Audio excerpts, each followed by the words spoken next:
काशी जाकर इस पिशाच की मुक्ति संभव हो जाएगी?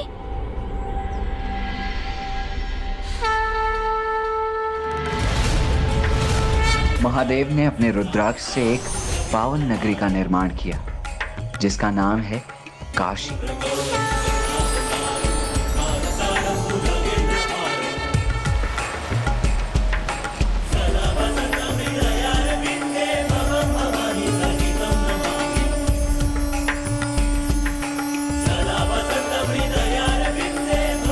जो महादेव के संपूर्ण तेजों का सारभूत है, अर्थात स्वयं महादेव का ही स्वरूप है। अतिशय दिव्य एवं सुंदर पुण्य नगरी काशी महादेव को इतनी प्रिय है कि वो स्वयं भी अंश रूप में विश्वनाथ मंदिर में निवास करने लगे। ब्रह्मदेव का एक दिवस पूर्ण होने पर भी काशी का विनाश नहीं होता, क्योंकि उस समय महादेव उसे अपने त्रिशूल पर धारण कर लेते हैं।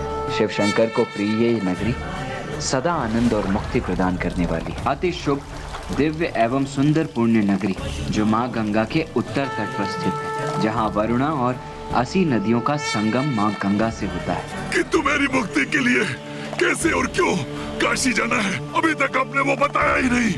महादेव का निवास होने से हर लोक से आकर पुण्यात्माएं वहाँ बसने लगी, जिससे हर सांस में बस उनका ही नाम गूंजता था, महादेव। और तब महादेव ने यह घोषणा की कि काशी में जिसकी भी मृत्यु होगी उसे सद्गति प्राप्त होगी। महादेव, महादेव। क्योंकि काशी में प्राण त्यागने वाले का शीश मां पार्वती स्वयं अपने अंक में रखती है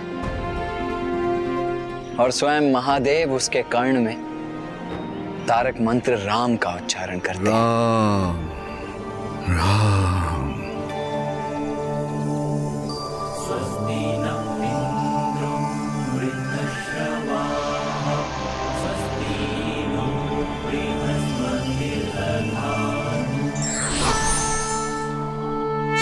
किंतु भैया, तारक मंत्र राम है, वो तो भविष्य में नारायण के अवतार का नाम है ना भैया? हाँ गणेश, नारायण के अवतार श्री राम भविष्य में पृथ्वी पर अवतरित होंगे, किंतु उनके नाम की महिमा तो उनके जन्म के पूर्व से ही प्रतिष्ठित है। राम शब्द में नारायण के नाम से र और महादेव के मंत्र ओम नमः शिवाय से म अक्षर सम्मिलित है, और ये महादेव और विष्णुदेव के एक होने का ही प्रतीक है। इसीलिए गुरु वशिष्ठ ये नाम एक दिव्य और पूर्व नियोजित रूप से महाराज दशरथ के प्रथम पुत्र को देंगे, जो मामा श्री विष्णुदेव के ही अवतार होंगे।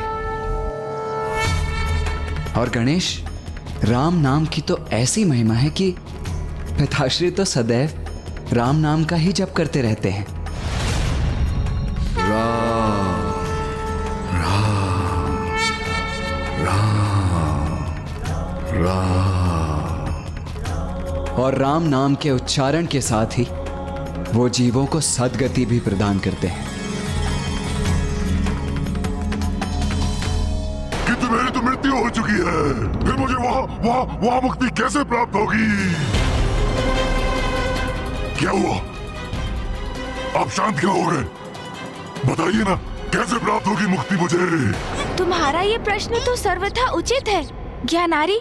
तुम्हें मुक्ति प्रदान करना कोई सरल सहज कार्य नहीं होगा, क्योंकि जब तुम जीवित थे तो तुमने अनेकों पाप किए, ईश्वर की अवहेलना की, और उसी के कारण तुम पिशाच योनि में आए।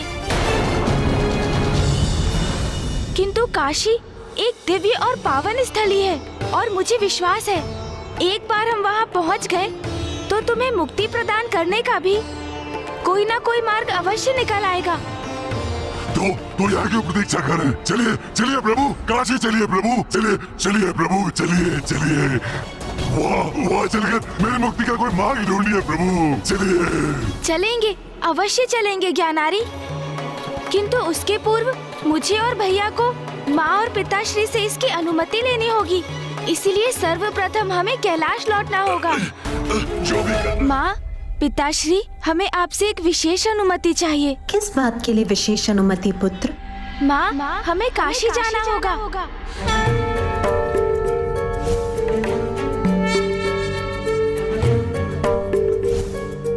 काशी? हाँ माँ, किंतु क्या हुआ? आप इतनी विचलित क्यों हो गई माँ? जैसे किसी स्मृति में खो गई हो। नहीं पुत्र, कुछ नहीं। ये मैंने क्या सुना? गणेश के मुख से काशी का नाम? काशी का नाम सुनते ही तुम्हारे पिताश्री तो अति आनंदित हो उठते हैं। किंतु पुत्र कार्तिकेय, पुत्र गणेश, तुम दोनों को काशी जाने की क्या आवश्यकता है? एक पिशाच को मुक्ति दिलाने के लिए। उचित कह रहा हूं ना पुत्रो? जी पिताश्री। उचित है। वैसे भी सावन माह में तुम्हारे पिताश्री के सभी भक्त मान सरोवर से पवित्र जल एक पात्र में एकत्रित कर उसे कांवड़ में स्थित करते हैं और फिर उसे काशी विश्वनाथ मंदिर में प्रभु को समर्पित करते हैं। इससे उनके सारे मनोरथ पूर्ण हो जाते हैं। इसीलिए ये तो काशी जाने का सर्वश्रेष्ठ समय है पुत्रों। जाओ पुत्रो, अपना दायित्व निभाओ। प्रणाम पिताश्री। प्रणाम माँ। किंतु नाथ, मैं ये समझने में असमर्थ हूँ कि पुत्र गणेश और कार्तिकेय एक पिशाच की मुक्ति के लिए काशी क्यों जा रहे हैं?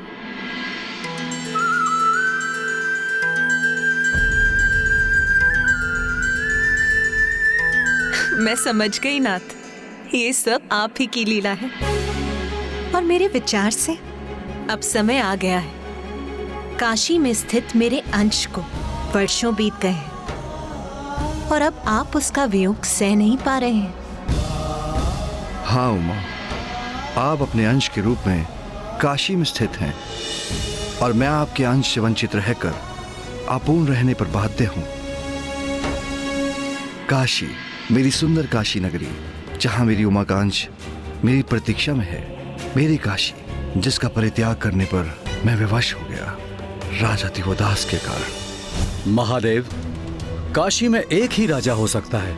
अब वो आप हैं अथवा मैं। इसका निर्णय आपको लेना है। यदि मुझे यहाँ राज्य करना है तो आपको यहाँ से प्रस्थान करना होगा।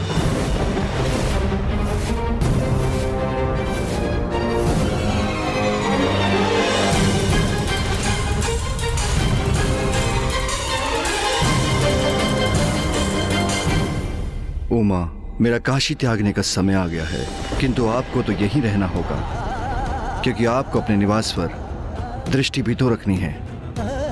किंतु स्वामी, स्वामी रुक जाइए स्वामी।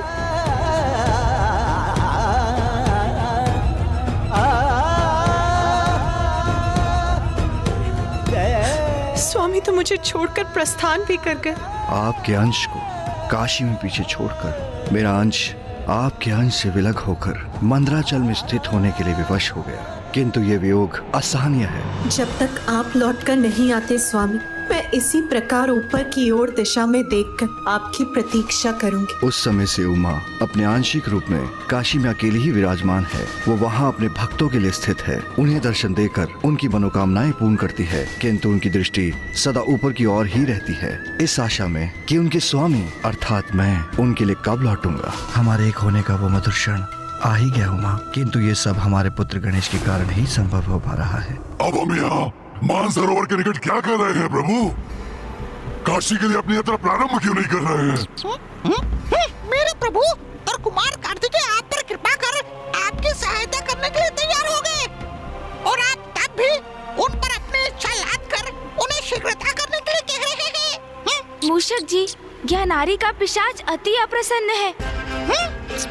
वो शीघ्र मोक्ष प्राप्त करना चाहता है, इसीलिए वो इतना अधीर हो रहा है।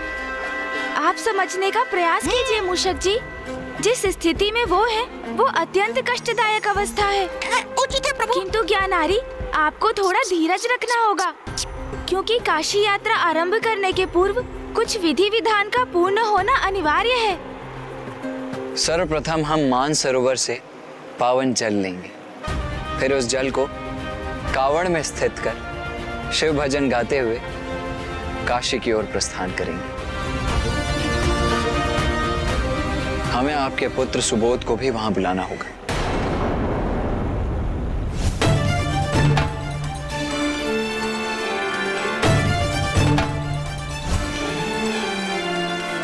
क्योंकि श्राद्ध आदि कर्म पुत्र के द्वारा ही किए जाते हैं।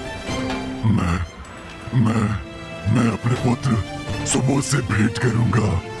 सुबोध। हाँ ज्ञानारी जी, और मैंने एक गण के माध्यम से सुबोध को संदेश भिजवा दिया है। वत्स सुबोध काशी में ही हमसे भेंट करेगा। हम तो यही खड़े खड़े ये वार्तालाप कर रहे हैं। मैंने आपकी तब भी प्रतीक्षा की थी जब आप काशी जाने की अनुमति लेने गए थे, किंतु अब ये विधि विधान आरंभ होने की प्रतीक्षा कर रहा हूँ। अब अधिक प्रतीक्षा करना संभव नहीं है। चलिए शीघ्र यात्रा आरंभ करते हैं। चलिए। आओ गणेश, हम भी अपनी यात्रा आरंभ करते हैं। हर हर महादेव, हर हर महादेव, महादेव, हर हर महादेव, हर हर महादेव।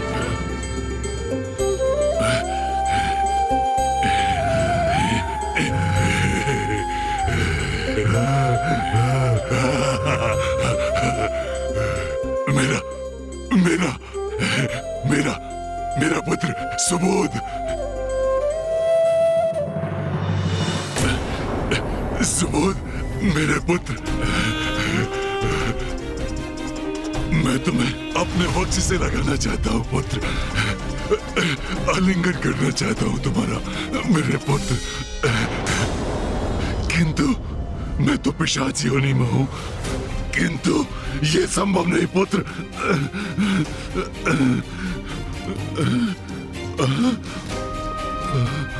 किंतु मेरा पुत्र मुझे ऐसे कैसे स्वीकार करेगा? नहीं, ऐसे तो वो मुझसे भयभीत हो जाएगा। नहीं, मैं उसके समक्ष नहीं जा सकता।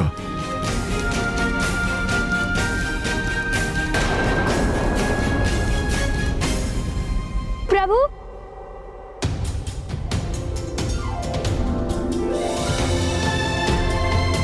मेरे प्रभु गणेश जी। कल्याण हो सुबोध। प्रणाम गुरुदेव। आयुष्मान भव पुत्र।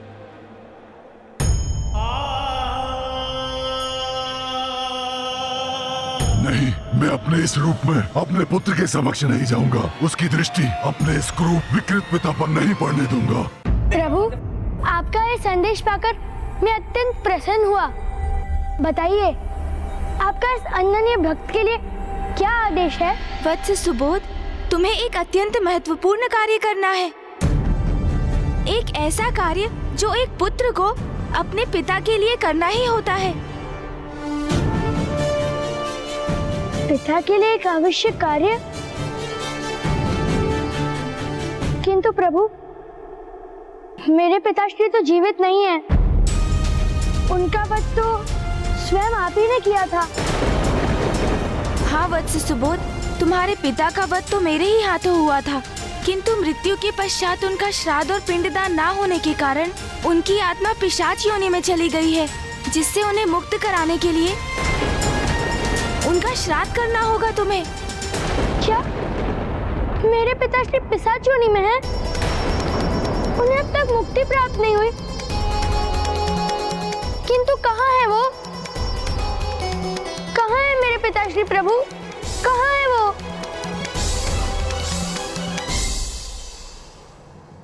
यहाँ।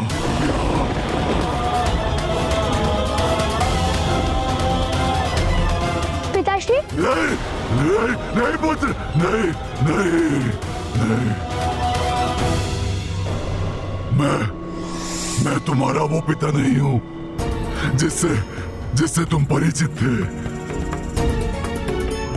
अब अपने इस कुरूप और भयंकर रूप में मैं तुम्हारे समक्ष आने में संकोच कर रहा हूँ। कहीं तुम मेरा ये रूप देखकर भयभीत न हो जाओ। पिताश्री, एक पिता से पुत्र कदापि भयभीत नहीं हो सकता है।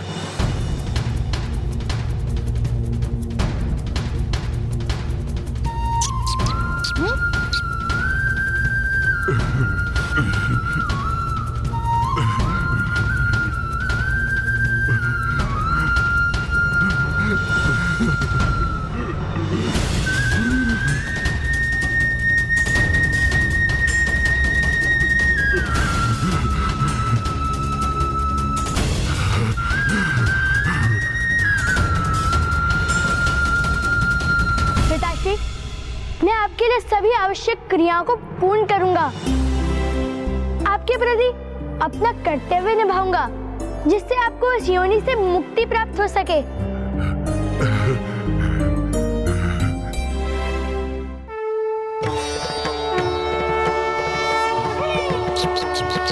हर हर महादेव, हर हर महादेव।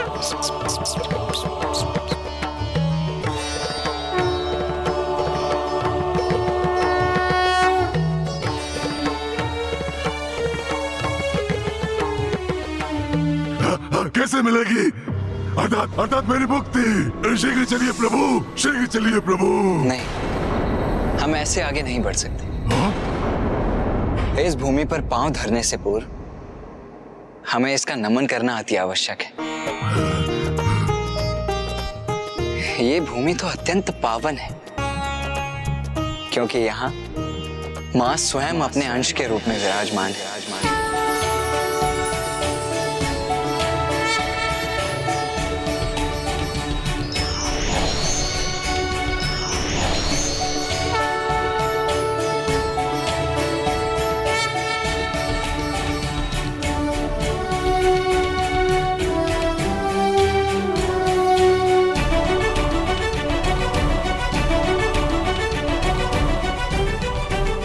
जो पृथ्वी पर स्थित होकर भी पृथ्वी से संबद्ध नहीं है, जिसने मृत्यु लोक जैसे निम्न लोक में स्थित होकर भी स्वयं को स्वर्ग से भी उच्च पद पर स्थापित किया है, जो भौतिक माया में रहकर भी मोक्ष प्रदान करने वाली है, जहां आकर मृत आत्माएं तक निर्मल हो जाती हैं, और तीनों लोकों को पवित्र करने वाली मां गंगा, जिसे स्वयं सुशोभित करती है। त्रिपुरारी महादेव की राजधानी, जिसका नित्य नमन देवता भी करते हैं। हे काशी नगरी, हम भी आपका नमन करते हैं।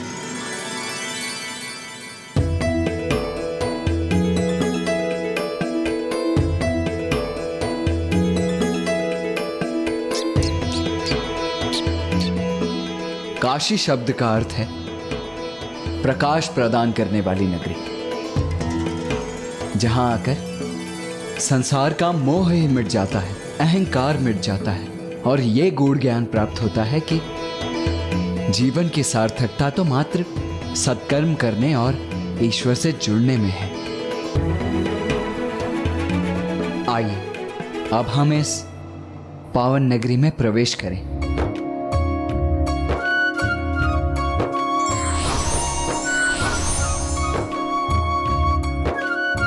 हर हर महादेव, हर हर महादेव। आइए ज्ञानारी जी।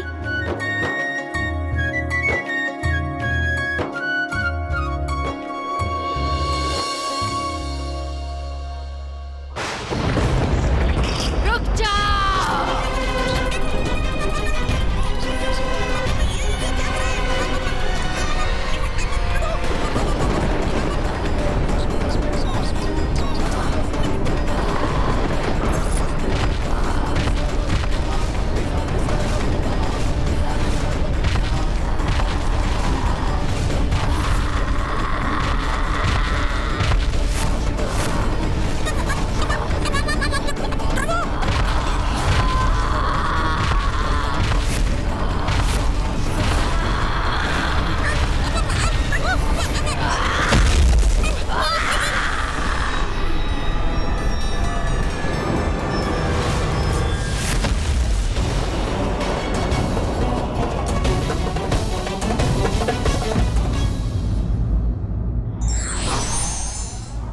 प्राणी कितना भी शक्तिशाली क्यों ना हो, उसे अपने कर्मों का फल भुगतना ही पड़ता है।